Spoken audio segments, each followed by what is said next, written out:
জুলাই পদযাত্রায় জাতীয় নাগরিক পার্টি আজকে এসেছে আমরা জানি সৈনিকের ভূমিকা পালন করেছিল। ব্রাহ্মণবাড়িয়ার সাহসী সন্তানেরা বারবার জীবন দিয়েছে, রক্ত দিয়েছে।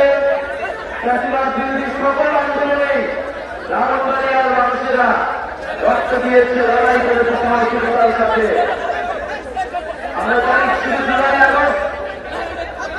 জুলাই আগস্ট আন্দোলনে নয়, এই গণঅভ্যুত্থানের আগেও 2021 সালের প্রতিনিধি আন্দোলনে ব্রাহ্মণবাড়িয়ার বহু মানুষ লড়াই করেছিল দিল্লির আধিপত্যবাদের বিরুদ্ধে। আমাদের লড়াই ভাইয়েরা সে সময় শহীদ হয়েছিলেন।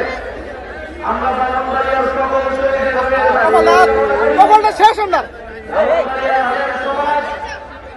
সবসময় ইনসাফের পক্ষে, ইসলামের পক্ষে, দেশের পক্ষে কথা বলেছে, লড়াই করেছে। আমরা দেখেছি এখানে ব্রাহ্মণবাড়িয়াতে জুলাই আগস্ট অভ্যুত্থানের সময় আমাদের আলেম ভাইয়েরা, ব্রাহ্মণবাড়িয়ার সাহসী নারীরা এবং ব্রাহ্মণবাড়িয়ার তরুণেরা হুমকি দিয়ে দেশের জন্য লড়াই করেছিলেন। আমরা মনে করি, আমরা বিশ্বাস করি ব্রাহ্মণবাড়িয়া মাথা নত করে না। ব্রাহ্মণবাড়িয়া সেই সাহস সবসময় ধরে রাখবে। কাজী নজরুলের ভাষায় বলতে হয়, শির দেগা নেহি দেগা আনা। ব্রাহ্মণবাড়িয়া সবসময় জীবন দিয়েছে, কিন্তু আপোষ করেনি। ব্রাহ্মণবাড়িয়াবাসী, আমরা জানি ব্রাহ্মণবাড়িয়া অনেক শিশুর জন্য বিখ্যাত হয়ে রয়েছে।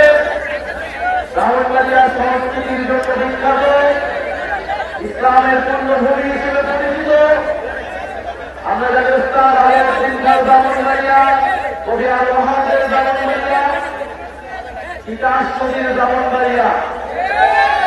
আমরা জানি এই তিতাস গ্যাস ঢাকা ময়মনসিংহ বাংলাদেশের বৃহত্তর জনগোষ্ঠীর গ্যাসের চাহিদা পূরণ করলেও ব্রাহ্মণবাড়িয়ার মানুষ গ্যাস থেকে বঞ্চিত রয়েছে। আমরা সেই উন্নয়নের রাষ্ট্র চাই না যেখানে নিজের জনগণ, নিজের এলাকার মানুষ উন্নয়ন থেকে বঞ্চিত হয় এবং শুধু কেন্দ্র সে উন্নয়ন পায়। আমরা মনে করি উন্নয়ন মানে শুধু ঢাকার উন্নয়ন নয়, বাংলাদেশের প্রত্যেকটি জেলার উন্নয়নের সুষম বন্টন হতে হবে। ব্রাহ্মণবাড়িয়া ফ্যাসিবাদের বিরুদ্ধে, আওয়ামী লীগের বিরুদ্ধে সবসময় লড়াই করেছিল বলে উন্নয়ন থেকে বঞ্চিত করে রাখা হয়েছিল। আওয়ামী লীগের রক্ত চক্ষুষুরে পরিণত হয়েছিল ব্রাহ্মণবাড়িয়া। কেন ব্রাহ্মণবাড়িয়া থেকে বারবার আন্দোলন তৈরি হয়? ফলে ব্রাহ্মণবাড়িয়ার রাস্তাঘাট, শিক্ষা, স্বাস্থ্য থেকে সবকিছুর উন্নয়ন থেকে ব্রাহ্মণবাড়িয়াকে বঞ্চিত করে রাখা হয়েছিল। ব্রাহ্মণবাড়িয়া আমার চারটি আপনারা এসেছেন, আপনাদেরকে আন্তরিকভাবে ধন্যবাদ এবং কৃতজ্ঞতা জানাই।